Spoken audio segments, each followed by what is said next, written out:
Assalamualaikum Mufti. Saya nak tanya soalan sikit. Pada zaman ini macam kita tengoklah, teknologi semakin canggih. Contohnya di negara China berkaitan dengan teknologi AI, iaitu Artificial Intelligence. Mereka menghasilkan robot yang sangat menyerupai manusia. Misalnya, mereka mampu membuat robot manusia menggantikan orang yang telah meninggal dunia. Baiklah, soalan saya ialah, apakah asas hukum dan import hukum jika perkara ini terus berkembang dalam kehidupan kita sebagai umat Islam? Okey, baiklah, terima kasih. Okey, terima kasih. Berhubung dengan artificial intelligence, ini quite long debate.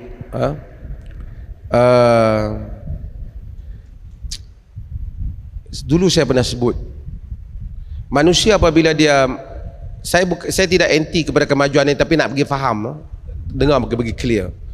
Kita apabila kita maju dalam sebahagian, kita akan meninggalkan sebahagian value dalam hidup kita. Siapa yang tahu tentang shogun di Jepun? Shogun ni terkenal, geng-geng samurai ni dia pandai main pedang. Jepun antara negara yang cuba menghalang sedaya upaya daripada masuknya senapang ke dalam negara mereka. Sebab mereka kata begitu lama mereka belajar pedang, tiba-tiba hanya boleh dibunuh dengan orang yang tak tahu apa, dengan sekali bedil saja. So tak ada value lagi pada skill. Dan manusia bila dia terlalu maju, lama-lama banyak skill dah tak ada. Satu orang badui berdialog dengan satu orang, kata, kamu nak pergi satu tempat berapa lama? Dia kata, ambil 7 jam naik unta. Alah, aku pergi sekejap je dengan kenderaan, sejam. Aku untung. Cuma badui itu tanya dia, apa yang kau buat lagi dengan 6 jam tu? Dia terdiam. Aku buat apa 6 jam tu? Aku relax. Orang dahulu, mereka mungkin kita tengok perjalanan mereka lama, alhamdulillah kita cepat. Al-Imam Ibn Qayyim Al-Jauziyah umpamanya, di dalam perjalanan menuju ke haji, dia telah menulis kitab Zadul Ma'ad. Kita patutnya masa lebih safe, banyak produk intelektual yang boleh kita hasilkan, tapi tak sebanyak mana orang dulu banyak hasil mereka dan mengagumkan. Okey, so okey. Apa lagi tentang artificial intelligence? Di sini semua Elon Musk ke semua yang mengemukakan berbagai-bagai idea ni. Tak lama lagi orang students mungkin tak appreciate lagi kepada guru dia, sebab kalau dia nak buat assignment, dia kata dia boleh buat lebih baik pada guru dia. Dia buka di internet, dia type perkataan tu, the whole yang ada dalam dunia internet keluar maklumat mengenai orang tu. Sometimes taklah tepat sangat kerana dia mengumpulkan, tapi banyak juga yang maklumat tu terkumpul melalui teknologi ni. So dia kata, why I need to attend classes? Untuk apa saya hadir lagi? Kemudian dia akan lupa tentang nilai manusia ini bukan soal mengetahui. Sebab itu dalam adab Islam bukan saja ada ilmu, ada juga adab. Lama kelamaan manusia tidak ada adab. Sebab itu kita tengok manusia, banyak budak-budak ni yang dengan nama macam-macam, bahasa mereka begitu buruk sekali ketika mereka mengulas apa-apa semua, kerana mereka tak face to face jumpa satu orang demi satu orang untuk membolehkan mereka berinteraksi as a human, sebagai manusia. Manusia ada bahasa, bukan terus masuk bagi aku kira Assalamualaikum. Agama ajar bagi salam dulu sebelum berapa jumpa orang, ajar sunnah bersalaman kita jumpa. Itu human, itu manusia. We are not robot. Kita bukan robot. Ada nilai yang dibentuk di dalam diri kita. Ni guru-guru kena tahu tentang nilai ini. Ada nilai yang dibentuk dalam diri kita. Sebab itu ada bab dalam pengajian tradisi ilmu Islam, ada bab ar-rihlah fi talabil hadis, kembara di dalam mencari hadis, berjumpa guru. Lagi banyak guru yang awak jumpa, mengetahui lagi banyak rangkaian sanad yang ada, supaya awak melihat guru. Mulazamah, bab mulazamah, Bukan hadis Rasul tu tak tahu. Nabi kata fala'alla muballighin aw aminas sami'. Boleh jadi orang yang disampaikan lebih faham daripada orang yang mendengar. Maksud boleh jadi ada orang yang mendengar hadis kemudian lebih faham pada para sahabat. Tapi tetap fadilat para sahabat itu ada dalam agama kerana dia bertemu dengan Nabi SAW. Human, dia ada soul.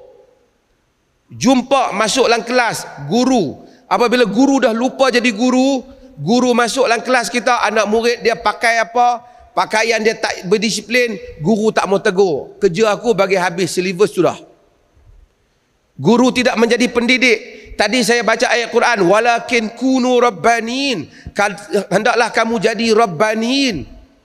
Al-Imam Ibn Jarir At-Tabari dalam tafsir Tabari ketika menafsirkannya, dia kata wa aula al-aqwal bis-shawab, kaul yang paling kuat dalam masalah ini pada dia, maksud Rabbani itu mansub kepada Rabban, dan Rabban maksudnya ialah orang yang alladhi yurabban nas, orang yang mendidik manusia.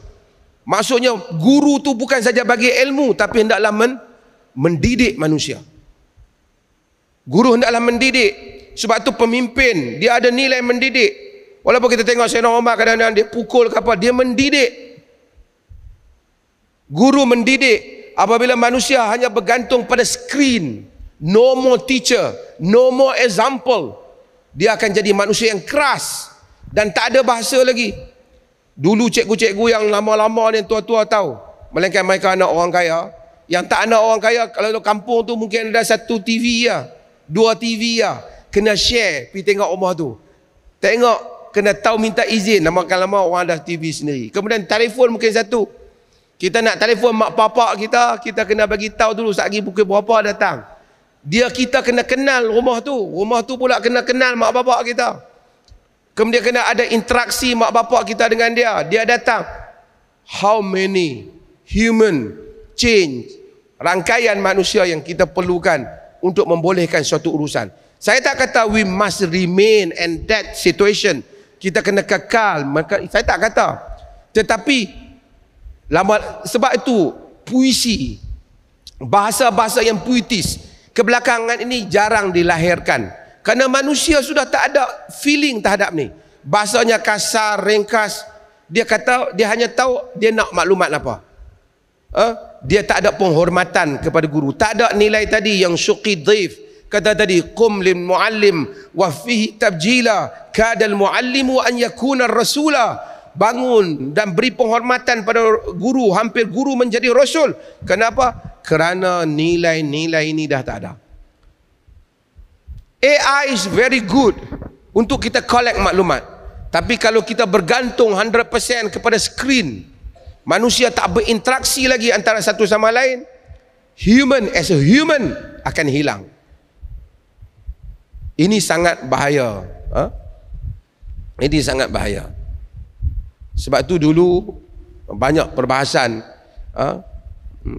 ketika pena diciptakan.